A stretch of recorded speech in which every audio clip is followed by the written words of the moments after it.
భిక్షగాళ్లకు వేస్తున్నట్టుగా 5 రూపాయలు భోజనం పెట్టడం ఏదో గొప్ప కార్యక్రమంగా గవర్నర్ గారి ప్రసంగంలో దాన్ని కూడా ప్రస్తావించడం అనేది నిజంగా వారి యొక్క రాజకీయానికి పరాకాష్ఠగా మనం చూడాలి. చంద్రబాబు నాయుడు ఉన్నారు ఆ సార్ ఉన్నప్పుడు బాగుంది భోజనం ఏడ కూలీనాలు చేసుకుని 5 రూపాయలు పెడతా ఉన్నారు. ఇప్పుడు ఎవరంటే 60-70 రూపాయలు 80 రూపాయలు 5 రూపాయలు కడుపు నిండా తినేది.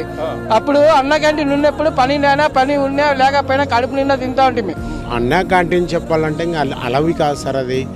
ఇప్పుడు నేనే రోజు కర్నూలుకి వచ్చి అన్నానికి తక్కువ ఉన్నాయి డబ్బులు ఎక్కడ తింటే బాగుంటుంది 10-20 రూపాయలు వెళ్ళిపోయేది. ఇప్పుడు లేబర్ ఉండరు, కొంతమంది కలెక్టర్ ఆఫీస్ కట్టుకొస్తారు, కొంతమంది సచివాలయం కట్టుకొస్తారు.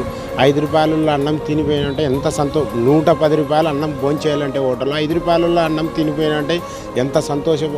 ఇంకో 100 మిగిలిన ఉంటే ఛార్జీకి వెళ్ళిపోతారు సార్. అది 10 రూపాయలు అన్నం తిని 110 తెచ్చుకున్నామంటే 100 ఛార్జ్ పెట్టుకొని 10 రూపాయలు అన్నం తిని ఇంటికి వెళ్తారు సార్. అని అంత సంతోషం మన ముఖ్యమంత్రి చంద్రబాబు నాయుడు గారు ఇది చేసినందుకు చాలా మంచిగా ఉంది సార్.